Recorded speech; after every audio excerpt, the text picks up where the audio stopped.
తుక్కుగూడలో bumper offer 3,75,00,000కే G+2 4 BHK villa కొనండి. నెలకు 1,00,000 rent guarantee. Terms and conditions apply. So ఇప్పుడు మొత్తం కంప్లీట్గా సెటప్ మారిపోయింది. మైండ్లో ఉన్న రాజకీయం అంతా డిలీట్ అయిపోయింది. ఇప్పుడు కేవలం ప్రాక్టీస్ ప్రాక్టీస్ ప్రాక్టీస్, అంతేనా? ఓకే, రిలాక్స్ అయిపోయారు అన్నమాట. F2 F3 లాగా. ఎలా ఉంది ఇప్పుడు ఈ జీవితం? ఇది బాగుంది బ్రహ్మ. ఇప్పుడు నా కంప్లీట్గా నా చేతిలో ఉంది. నేను ఇప్పుడు రిక్రూట్మెంట్ చేసుకుంటాను. బాగా చాలా మంది రిక్రూట్ చేసుకున్నాను. ఇప్పటికి మంచి ఫైల్స్ అంటే ఇప్పుడు I'm handling all verticals. Okay, civil కావచ్చు, క్రిమినల్ కావచ్చు, కార్పొరేట్ మ్యాటర్స్ కావచ్చు, ట్యాక్స్ మ్యాటర్స్, అన్ని మ్యాటర్స్ హ్యాండిల్ చేస్తున్నాను. డిఫరెంట్ టైప్స్ ఆఫ్ క్లయింట్స్ వస్తున్నారు. డెఫినెట్గా ఒక next 4-5 years it is one of the top leading firm అయితే నేను డెఫినెట్గా చేస్తాను. ఆ స్కోప్ ఉంది, నేను చేస్తాను. I'm working for the 24/7. నేను అదే పని ఉన్నాను. ఇంకా రెండో డీవియేషన్ నాకు లేదు, ఒకటే ఫోకస్. కానీ మీరు అన్నారు కదా వ్యవస్థలో ఇన్ని లోపాలు ఉన్నాయి, ఆ లూప్ హోల్స్ కూడా మీరు చూసి వచ్చారు కదా, ఒక 1 year 1.5 year దగ్గర నుండి. మరి వచ్చిన తర్వాత వాటి మీద పోరాటం చేయాలి, వాటి మీద కోర్టులో వాదించాలి, కేసులు వేయాలి అని ఎప్పుడు కొంచెం అది అనిపించలేదా? అనిపించదు కూడా, ఎందుకంటే థియరిటికల్ గా బాగుంటది అన్ని. కమ్స్ టు ప్రాక్టికాలిటీ గా ఒకవేళ ఆ ప్యాత్ చూస్ చేసుకున్నామంటే స్మాష్. ఎందుకని అంటే కావు, అదొక పార్టే కదా, అది వెళ్ళిపోతూ ఉంటుంది. అంత ఈజీ కాదు థింగ్స్. చెప్పే కదా, మనం లోపల ఉండే చేయలేనప్పుడు ఇంకా బయట ఉండి ఏం చేస్తాం? ప్రాక్టికల్గా ఇవన్నీ థియరిటికల్గా బాగుంటుంది, లెఫ్ట్ ఓరియంటెడ్గా కొంచెం థింకింగ్ అన్నట్టు ఉంటుంది, లేకపోతే థియరిటికల్గా బాగుంటుంది. కానీ బట్ ప్రాక్టికల్గా నేల విడిచి సాము చేయకూడదు. ఓకే, అంటే మీ వృత్తిలోకి వస్తే ఎలా, వాళ్ళ వృత్తిలో ఉంటే అలా. అట్లా ఒకటి చెప్పండి జీవి రెడ్డి గారు, మనస్సాక్షిగా గుండె మీద చేసుకొని చెప్పండి. ఇప్పుడు ఒక కేసు వాదించాలన్నా లేకపోతే ఒక కేసును తీసుకోవాలన్నా కోర్టులలో సంవత్సరాల తరబడి, అదేమన్నంటేనేమో జడ్జెస్ లేరంటారు, లేకపోతే ఏదేదో చెప్తారు రీజన్స్. మీ వ్యవస్థలో ఒక కేసు 5-6 సంవత్సరాలు కూడా నడుపుతారు, జడ్జిమెంట్ రాదు. కానీ ఈ వ్యవస్థలకు వచ్చేసరికి ఇన్ని లోపాలు చూపించారు కదా, మీ వ్యవస్థలు ఇంతకన్నా డబల్ ఉన్నాయి కదా.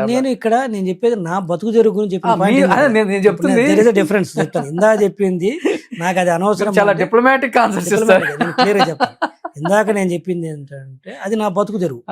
ఏది ఇలాంటివన్నీ పట్టుకొని తిరిగితే అక్కడ నేను పార్టీ, అక్కడ అధికారంలో ఉన్నాను, పదవి తీసుకున్నాను. పదవి తీసుకున్నప్పుడు పని చేయాలి. ఎక్కడ ఏ పదవి లేదు, అంటే నాకు సంబంధం లేదు. బట్ బీయింగ్ రెస్పాన్సిబుల్ సిటిజన్గా నువ్వు స్పందించొద్దా అంటే అవన్నీ కాకమ్మ కథలు వింటానికి బాగానే ఉంటాయి. ముందు నా బతుకు తిరిగిపోయి రోడ్డున పడితే రేపు ఎవరు రాడు. సో ఇక్కడైనా అక్కడైనా ఎక్కడైనా అది మామూలే.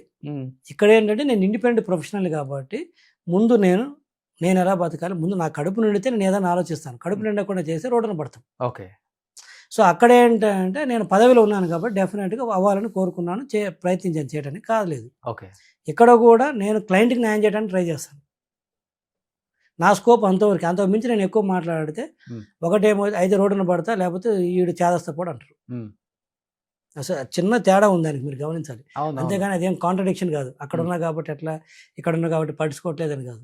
అక్కడ పదవి ఉంది, ఇదేం కాంట్రడిక్టరీ కాదు, లేకపోతే ఇంకోటి కాదు, ఇది రియాలిటీ ఇది అంటాను.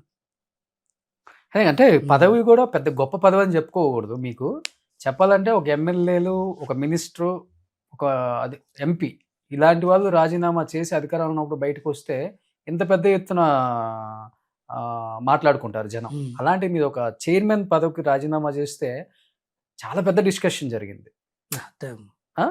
క్యాడర్, టీడీపీ క్యాడర్ మొత్తం ఆల్మోస్ట్ స్పందించారు ఆ విషయంలో. నేను I must thanks to the TDP cadre. అంటే అంత బాగా ఓన్ చేసుకున్నారు. అదే నేను ఏమంటున్నానంటే కులాలని, కానీ ఇక్కడే నేను చెప్తున్నాను, మరి ఎక్కడ ఉన్నాయి కులాలు? ఇప్పుడు ఓపెన్ ఫ్యాక్ట్ అది, ఇంత నన్ను ఓన్ చేసుకోవాల్సిన అవసరం లేదు కదా.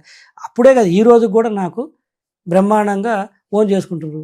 అంటే ఇవన్నీ అవసరాల దృష్టి కులాల తప్పితే నిజంగా పనిచేసేవాడు కులాలు ఉండవు. జెన్యూన్గా పనిచేస్తే ఎవరైనా ఆదరిస్తారు. ఇదంతా నాన్ సెన్స్. ఇప్పటికైనా మన రాష్ట్రంలో కులాల కుంపటి పక్కన పెట్టి కాసేపు పని చేసుకుంటే బాగుంటుంది. ఇవన్నీ చూడు, ఏ కుల పోలు ఉన్నారు అందరూ. అవును, అన్ని రకాల వాళ్ళు ఉన్నారు, అందరు ఉన్నారు. మరి కానీ వ్యవస్థలో ఉన్న లూప్ హోల్స్ కావచ్చు, చట్టాలను చుట్టాలుగా చేసుకొని రకరకాల, అంటే తప్పును కూడా ఇది తప్పు కాదు ఒప్పు అని మన చేత అనిపించే స్థాయికి వచ్చేసింది కదా. ఏమనిపిస్తుంది యాజ్ ఎ అడ్వకేట్గా? ఇవన్నీ తప్పని మీకు తెలుసు, కానీ తప్పదు. కానీ తప్పదు. తప్పదు అంటున్నా. ఓపెన్ ఇప్పుడు ఆ? ఏది తెలియంది కాదు. ఇప్పుడు ఒక కేసు బ్రీఫ్ తీసుకున్నప్పుడే ఇతను తప్పు చేశాడు లేదని చాలా వరకు అర్థమవుతుంది. ఉమ్. కానీ ప్రొఫెషనల్ ఎథిక్స్ ప్రకారం ఉమ్. అంటే న్యాయవాది వృత్తిలో ఉన్నాం కాబట్టి వాడు తప్పు చేశాడా లేదన్నా నీకు అనవసరం. నువ్వు కేసు తీసుకో, కోర్టులో పెట్టు, జడ్జి విల్ డిసైడ్. ఎందుకంటే ఒక మర్డర్ చేసి వచ్చినాడు 2 నెలల్లో బయటకు వచ్చి 5 సంవత్సరాల దాకా 5-6 సంవత్సరాల దాకా ఆ కేసుని హియరింగ్ రాకుండా చేస్తున్నారు. ఆ ఇదేమంటే- స్థాయికి వెళ్ళిపోయింది. అదే రోషన్ గారు ఇందాక కూడా చెప్తాను ఏంటంటే ఒక వ్యక్తులు చేయగలిగింది అది మనకు ఆ రూట్స్ నుంచి కొంచెం రిఫార్మ్స్ చేసుకుంటూ వస్తే ఓవర్ ఏ పీరియడ్లో ఇవన్నీ చేంజ్ అవుతాయి. ఉమ్. ఓవర్ నైట్లో ఒక వ్యక్తి ఒక జీవీ రెడ్డో లేకపోతే ఒక రోషన్ గారో లేకపోతే ఇంకో మా చంద్రబాబు నాయుడు గారు లాంటి వ్యక్తులు వచ్చి ఎంత అనుకున్నా కూడా మారవు.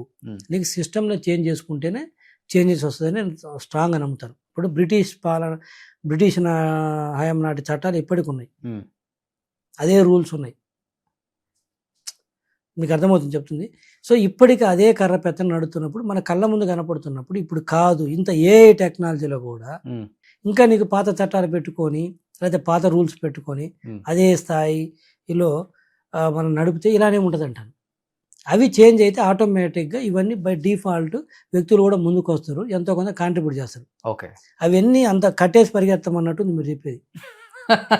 ఎవడేం అంటే చేయలేదు. మీరు చెప్పేది జనానికి క్లియర్ గా అర్థం అవ్వాలంటే ఎంత పెద్ద తప్పు చేసినా గానీ ఒక చిన్న లూప్హోల్తో బయటకు వచ్చేది. అసలు లీగల్లో అసలు ఏ తప్పు చేయకపోయినా ఒక చిన్న మెలక పెట్టేసి వాడి జీవితాన్ని లోపల ఉంచొచ్చు. అదే అట్లా అయిపోయింది. అట్లయితే చాలా ఉన్నాయి ఇప్పుడు లీగల్ అయితే. ఏం తప్పు చేయకపోయినా కూడా దేశద్రోహం కేసులు పెట్టచ్చు. నిజంగా దేశద్రోహం చేసిన కూడా బయటికి రావచ్చు. అంటే అంత వలనరబుల్గా ఉన్నాయంటున్నాను. అవును, అంత వలనరబుల్గా ఉన్నాయి. దానికి 2 కారణాలు. ఒకటి వచ్చేసరికి చట్టాలు ఉన్న లూప్హోల్స్ కావచ్చు, దాన్ని ఇంప్లిమెంట్ చేసే వ్యక్తులు అవును, మిస్యూజ్ చేయటం. అవును. ఇప్పుడు ఓపెన్ సీక్రెట్ మాట్లాడుకుంటే అధికార పార్టీలో ఉంటారు. అధికార పార్టీలో ఉన్నవాడి మీద ఏ మీద కేసులు ఉండవు, ప్రతిపక్షంలో ఉన్నవాడి మీద కేసులు ఉంటాయి. అధికార పార్టీలో ఉన్నవాడు ఏ తప్పు చేస్తాడో ప్రతిపక్ష పార్టీలో ఉన్నవాడు అదే తప్పు చేస్తాడు, కానీ వీడి మీద కేసు ఉండదు, వాడి మీద కేసు ఉంటుంది. అంటే ఎక్కడ జరుగుతుంది? ఇంప్లిమెంట్ చేసాడు సరిగా లేడు. అవును, ఓపెనే కదా. అవును. ఇంకెంతకంటే ఇంకా ప్రాక్టికల్ ఎగ్జాంపుల్ ఏం కావాలి? ఈ రాజకీయాల వల్ల అడ్వకేట్ల డిమాండ్ కూడా బాగా పెరిగిపోయింది. రాజకీయాలని కాదు, అది ఒక పార్ట్. జనాభా పెరుగుతుంది, జనాల ఎకానమీ సైజ్ పెరిగింది, ఆటోమేటిక్గా సంపద ఎక్కడ పెరుగుతుందో జనాభా పెరుగుతుందో అక్కడ లిటిగేషన్ ఎక్కువ ఉంటుంది. ఓకే, డబ్బులు ఉంటేనే కదా సార్ లిటిగేషన్. అవును. ఇప్పుడు మీకు ఒక 4 కోట్లు వచ్చింది అనుకోండి, ఏం చేస్తారు మీరు? ఓ ల్యాండ్ కొంటారు, ఓ బిల్డింగ్ కొంటారు, లేదన్నా వ్యాపారం మొదలు పెడతారు. ఏదో ఒకటి లిటిగేషన్ స్టార్ట్ అవుతుంది. ఇంట్లోంచి బయటికి వెళ్తేనే కదా ఏదో ఒకటి. వెళ్ళకుండా మీకు ఆ డబ్బులు లేవు, డబ్బులు లేకపోతే ఇంట్లోంచి కదలరు, ఇంట్లోంచి కదలకపోతే ఏ లిటిగేషన్ లేదు, ఏ కేసులు లేవు. సో అందుకని మనకి ఏంటంటే ఇప్పుడు లిటిగేషన్ విపరీతంగా పెరుగుతుంది. రీజన్ ఏంటంటే ఎకానమీ బాగా పెరిగింది, జనాభా పెరిగారు, దాంతో పెట్టుబడులు కావచ్చు, వ్యాపారాలు కావచ్చు, ఇలా ఇవన్నీ చేస్తున్నాం. దాంట్లో ఎంతో కొంత లిటిగేషన్ వస్తుంది. అవును. దాంతో ఏంటంటే ఈరోజు ఈ ప్రొఫెషన్కి విపరీతమైన డిమాండ్ ఉంది. ఇంకోటి ఏంటంటే అధికారం ప్రతిపక్షం పక్కన పెడితే మీరు 410 మంది అనధికార ఎంప్లాయీస్ ని తీసేయాలని మీరు ఒక స్టేట్మెంట్ ఇచ్చినప్పుడు అది ముందుకెళ్ళలేదు చెప్పాలంటే. ఎటువంటి చర్యలు కూడా క్రిమినల్ చర్యలు కూడా తీసుకోలేదు ఎవరి మీద కూడా. అండ్ ఇంకొకటి ఏంటంటే 377 కోట్లు జిఎస్టీ మనీ ఏదో 300 కోట్లు జిఎస్టీ. కానీ ఒక చైర్మన్ తెలియకుండా ఒక ఐఏఎస్ అధికారి ఆ రకంగా అంటే ఆ విషయాన్ని దాచిపెట్టడం కానీ లేకపోతే అది సాధ్యపడుతుంది అసలుకి? లెక్కలేంతనం సాధ్యపడటం కాదు అది. ఫైల్ పక్కన పడేసి చెప్పే కదా, వచ్చిందంటే టేబుల్ మీద ఉండిపోవాల్సింది. తననే ఎక్స్ అనే అతను, నేను ఆ పర్టికులర్ ఎండీనో లేకపోతే ఇంకొక సెక్రటరీని కాదు, ఓవరాల్గా అలా ఉందంటున్నాను నేను. ఇది అవును, ఆ బాధ్యత అనేది లేనితనం. అవును, బాధ్యత లేనితనము. కనుక్కున్న తర్వాత వాళ్ళ మీద చర్యలు లేకపోవటం, దాంతో ఏంటంటే పక్కన పడేస్తున్నారు. అవును. నాకు ఎన్ని కార్లు వస్తాయి, 2 కార్లు ఇస్తారా, 3 కార్లు వస్తుందా, నాకు సర్వెంట్లు 2 వస్తారా, 3 వస్తారా, నాకు ఫస్ట్ క్లాస్ ఏసీ వస్తుందా, బిజినెస్ క్లాస్ ఫ్లైట్ టికెట్ వస్తుందా, ఈ ప్రోటోకాల్స్ చూసుకోవడంతో సగం పని అయిపోతుంది వాళ్ళకి. ఈ ప్రోటోకాల్స్ ఫెసిలిటీస్ ఏమొస్తాయి, లేకపోతే ఫోకల్ పోస్ట్ లేకపోతే ఎంత డబ్బు అవుతుంది, నాన్ ఫోకల్ ఉంటే ఎంత పోతుంది, లాస్ అవుతుంది, ఈ గోళతో సగం పోతుంది టైం. ఓకే. సుమన్ టీవీలో మీ పర్సనల్ అండ్ బిజినెస్ ప్రమోషన్స్ కోసం కింది నెంబర్కి కాంటాక్ట్ చేయండి.